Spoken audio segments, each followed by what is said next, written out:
everybody, and welcome, welcome, welcome. See the way I'm blinking my eyes. I miss you already. But I hope you are well. I hope everything is well. So when I say well, it's because I really cannot define what you're feeling now. But all I know is that you are alive and you are healthy and you can only move forward and get better. Today, I would want to say welcome to 2021 and welcome to the Aviation Business Series. We are here to explore knowledge, to expand, and to celebrate milestones. I am joined in by a very special guest. I don't know if you know him, but you have to know him if you are in this aviation industry and you are concerned and incited when you hear about aircraft. My guest is Mr. Alexander Nwuba. I hope I got the name right. My boss, how are you? Before I read his profile, help me to welcome him. Welcome, Hello, good welcome. afternoon. Good afternoon. Did I get your name right? It's Nwuba, but you did very Nwuba. well. Ah, Yes.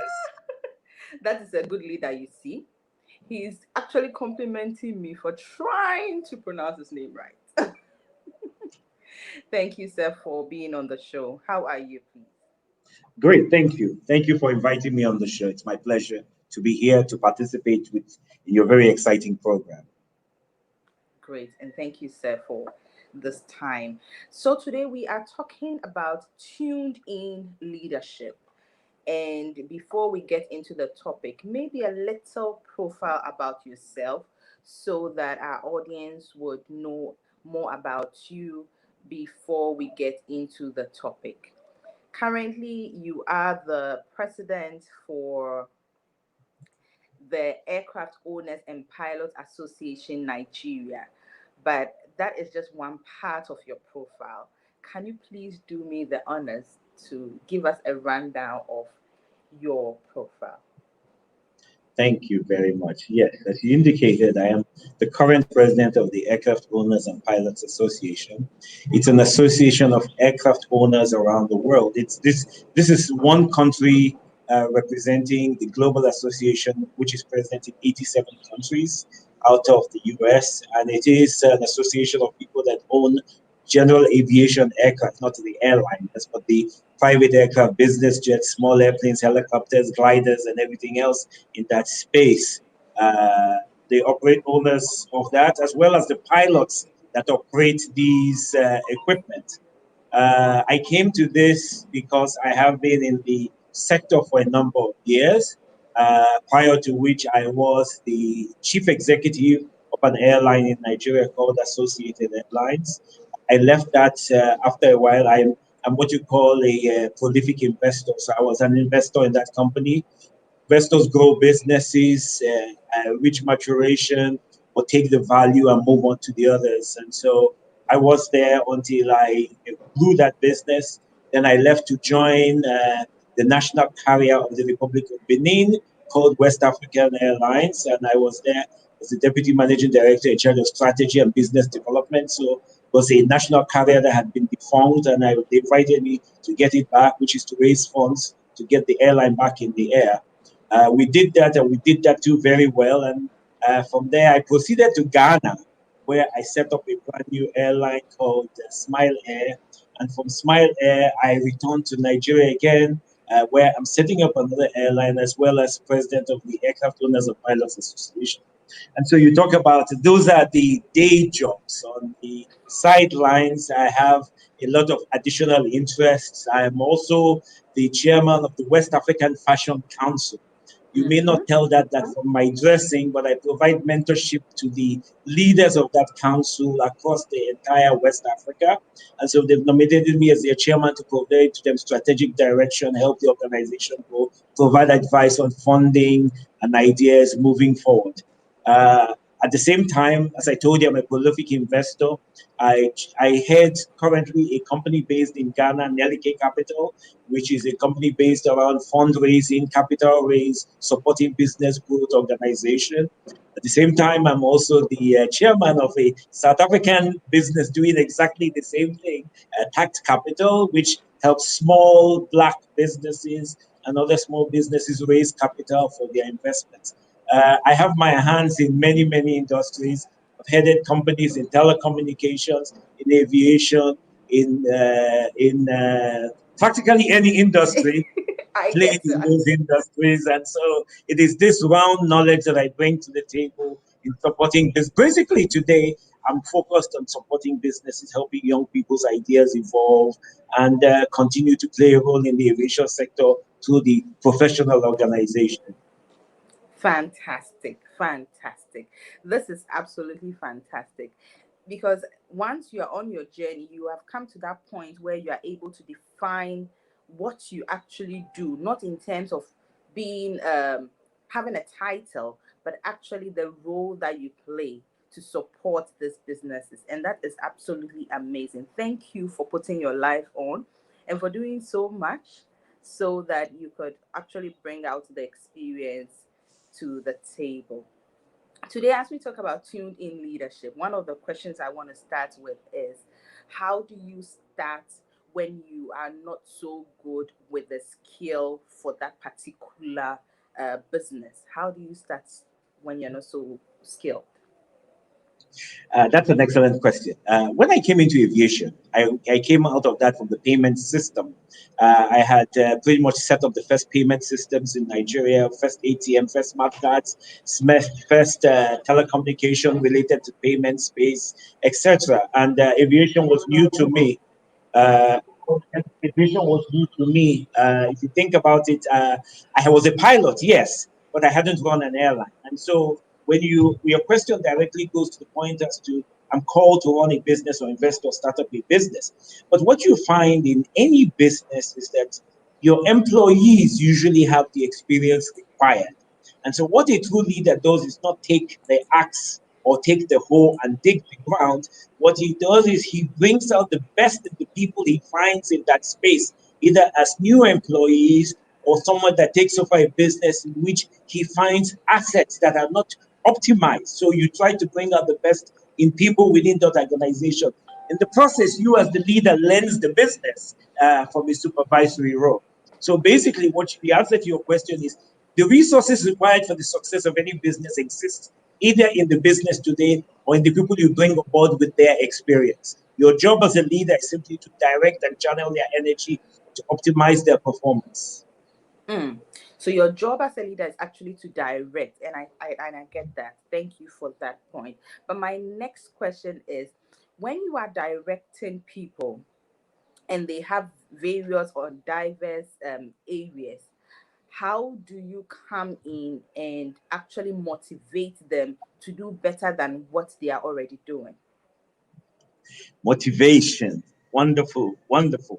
I used an airline experience. I joined Associated Airlines, and at a time when there was a scarcity of pilots, and so everybody was poaching everybody's employees on the basis of income. So I got there. My employees wanted a higher pay. Someone was always willing to give them the higher pay, and they're always willing to move on. But what I made them understand is that you need to be, it's not just about money, you need to be a stakeholder. And so once I make people stakeholders in the business in which they are employed in, they give their best because the benefit is not just for the management and ownership, it is for the combined benefit of all of the individuals. So in organizations, we use the term we are all family. Everybody in the organization is a member of the family, all of us. But what is a family? Family is the beneficiary of the effort the collective makes. And so the goal is not just money, the goal is always to give people something to look up to. Sometimes that thing is about the success of the business, not so much how much money you take home at the end of the day, because nobody gets enough pay. When I implemented certain programs in the organization, my employees were no longer willing to leave for higher pay. They were willing to stay to be part of something successful. And that's the motivation that should be within every organization. Another example was when I was in the payment industry, I was always looking for employees. But I didn't put out ads for people to come and work for me because everybody's looking for a job and everybody's looking for pay. But then people always came to the organization selling you something. In every organization you are, somebody comes with the intention of selling you something. They sell you ideas, they sell you products, they sell you all kinds of things. And when these people interact with you as a leader, you start to spot their innate talents that you can develop. And so I hired my vendors, I hired my suppliers and made them part of my corporate family with the singular goal of all of us delivering on the organizational vision. That's the Mm, process. This is super. But if I'm on the other side of the table and I want my employer to see the value that I bring onto the table. What are some of the tips that you can give me for me to show those values so that leader would see? I always like to give examples to questions. Okay, in an organization I worked in, or rather in all organizations I work in, I tend to look at the entire organization from the top down. So while we all build hierarchies, the junior workers report to sub managers, who report to sub managers, who report to senior managers, who report to directors, who report to the CEO. And so talent is never really fully developed because you can't or you can't outdo your boss. You can't present yourself as much more capable than your boss. Your boss will certainly prevent you. And so nobody begins to recognize your great talent. So when you are down and you want to lift up, what you must demonstrate in every circumstance is that you're not just capable of doing the job you are assigned, but you're also capable of giving ideas and concepts that grow and develop your organization. Every manager is at the top looking for talent. We have promotion processes, we have people traveling through hierarchy, we have people moving within departments in organizations. But once you can catch the attention of your bosses, not just good at doing the task they assigned you, but broadening the scope of that assignment and delivering on ideas beyond what you were already told, people start to spot your talent, give you more responsibilities, and by giving you responsibilities, demonstrate your capability to do more and more. And that's what organizations are looking for when the idea is optimization. Optimization simply means making the most with the least resources. Mm, mm, mm, mm. Mr. Lex, so one more question. You have been here for what's the combined year so far In in terms industry of or in corporate aviation? world? In the corporate Industry. world, I would say about 40 years across a great many industries, be it finance or communication, telecommunications, airline, marine, everything. I'm an entrepreneur. I am not a worker. A worker, pretty much like I described, is going through process department by department. What I am, I challenge myself. I always look for something more exciting to do. And so in that quest for excitement, I always open up doors for opportunities for myself, which is what everyone should do as individuals, is look to have fun with the things you believe in the most, not just to get a paycheck. Okay. I have one technical question, but before I go to that one, please let me find out. Whilst you are pursuing that passion, that energy, how do you put your feet on the ground to maintain balance? I think that every individual should strive for balance. As a person, I have breaks. So I'm the guy you would find in a pair of trunks with goggles by the beach on the weekend, sleeping on a tent. So I don't just look for luxury hotels. I go to the beach with a tent and I spend a few days out there on the beach. Uh, I try to make myself as unrecognizable as possible. I spend a lot Possible. of time playing tennis. I play tennis. I swim. I run. I walk.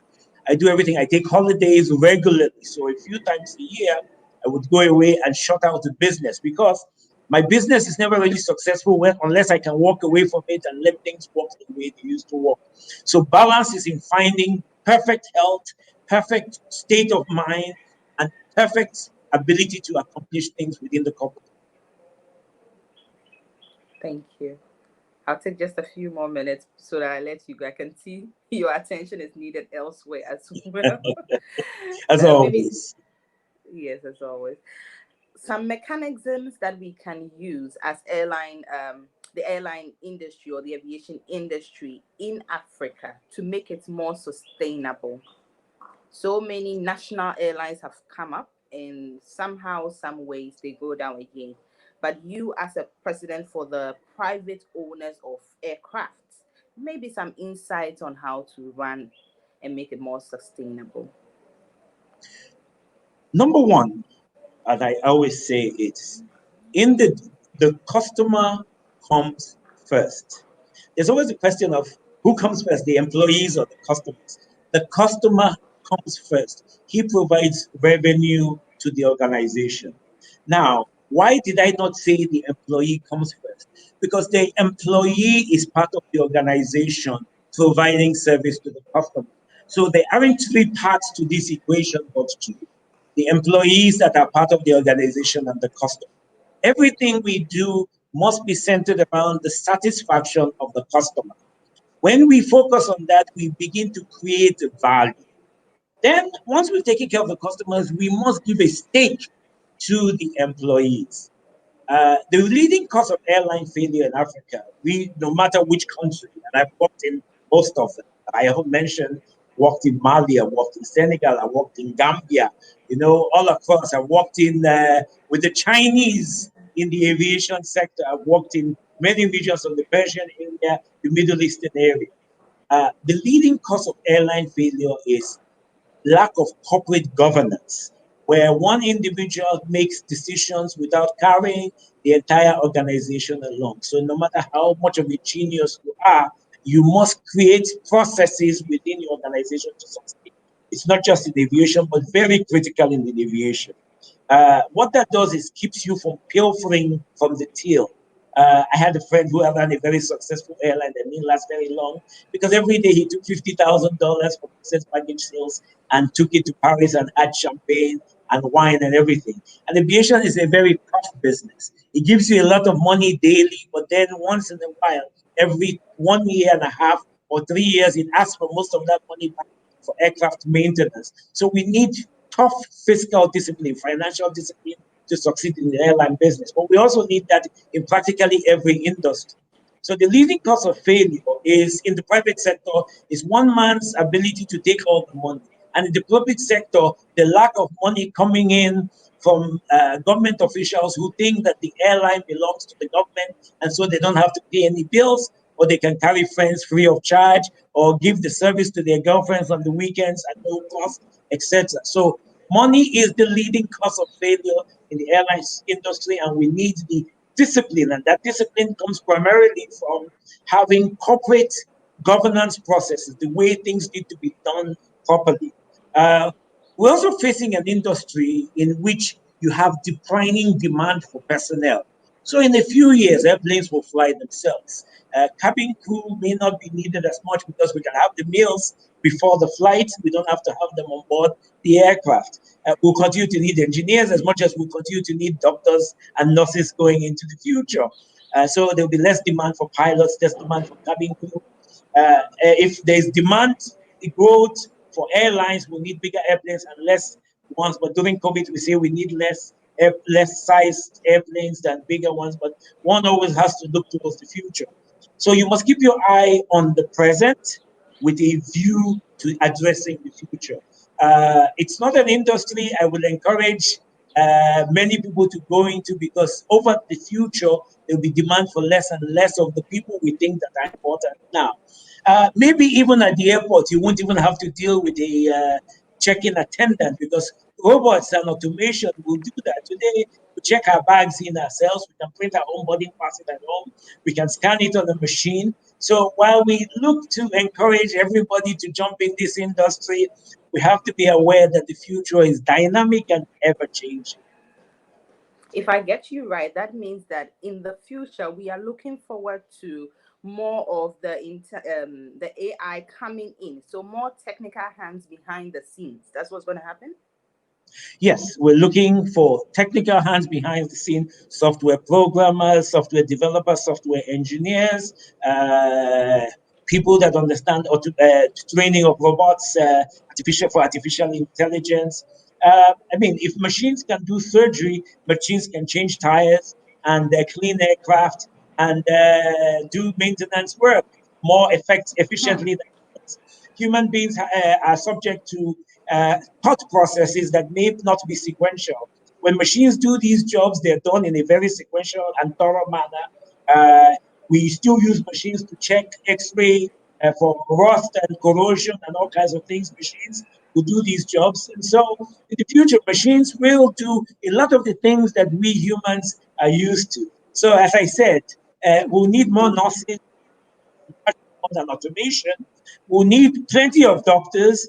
We'll need software engineers and less. But of course, as you know, today we're also training the robots to train the robots. So less of those engineers as the automation evolves and becomes much more powerful and more effective. But why do we want to do that? And what happens to the people? There are so many people. Yeah, what's going to happen to the population? You know, these are the thoughts that go through my mind as a technologist. As I've told you, I worked in many technology sectors, and I've worked in communication, computing technology, software development, and things like that. And the question then becomes the world's population is growing, yet we need less of them to work.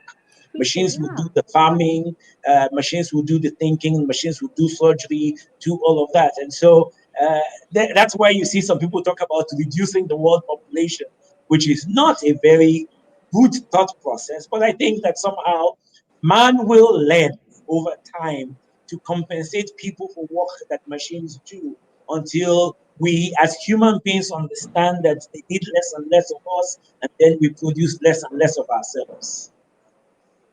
That is a serious concept. I think we will take it up one of these days and really look at it, because how do we do that? It's going to be a tough one. I must. Yes, the future That's is my certainly opinion, tough. though.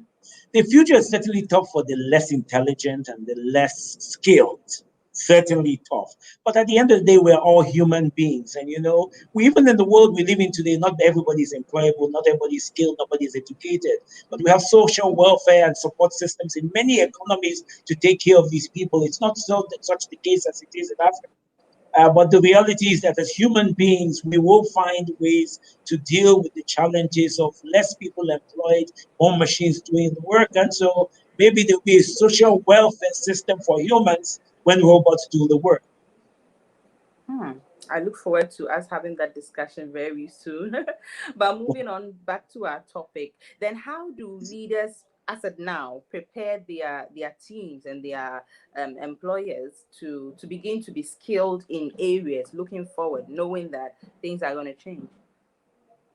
I think young people, as a matter of priority, must look for mentors because leaders are not just looking for people that can lift buckets and carry hammers. They're looking for people that think like them, values, uh, concepts, ideas, you know, people that contribute great value, not just in doing work, but work along the same principles of the value systems.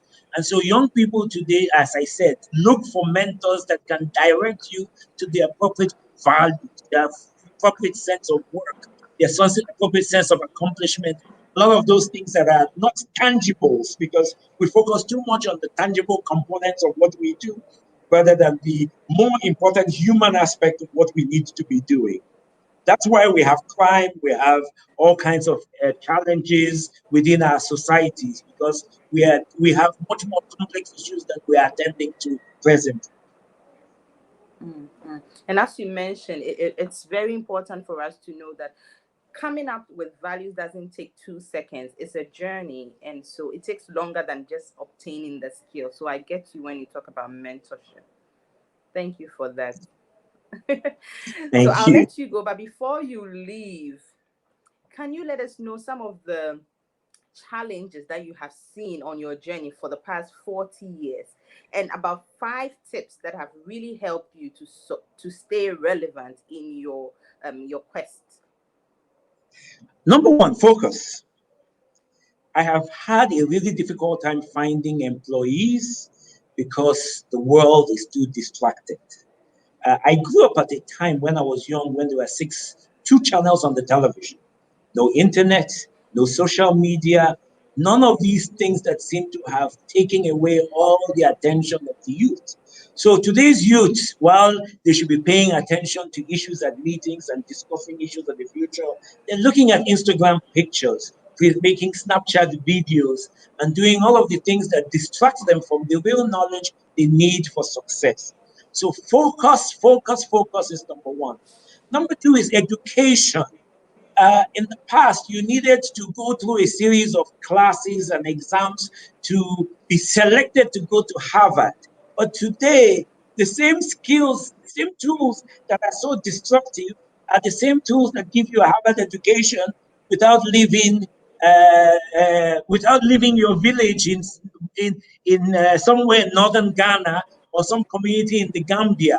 You have access to information that is truly useful.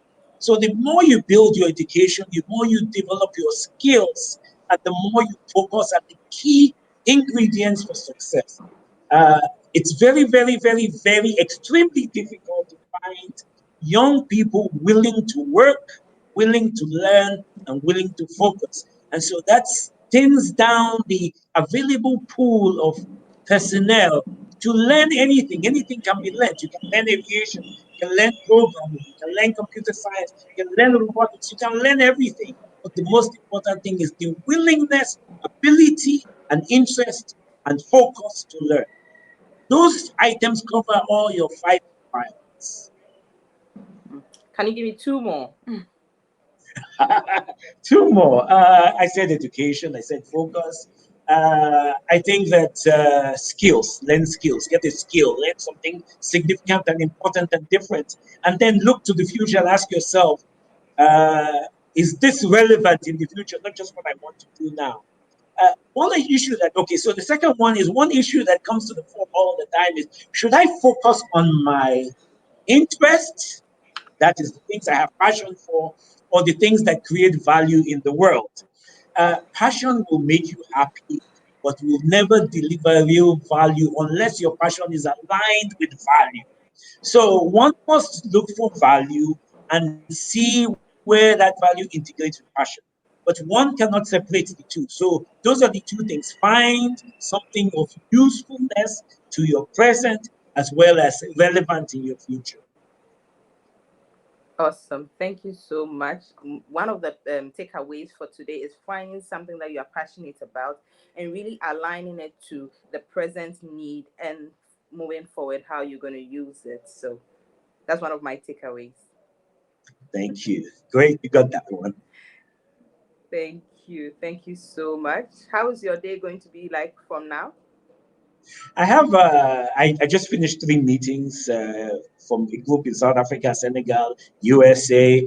We'll be talking to somebody in Australia before it gets night there.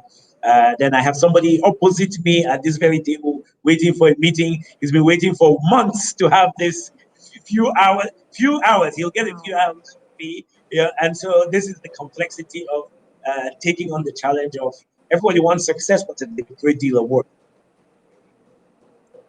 thank you for doing the best that you can, and I will allow you to go so that the other person who's been waiting for months will not be disappointed. Thank you so much, Mr. Nwuba, and see He'll you get a really bit soon. more time. That's it. Yes.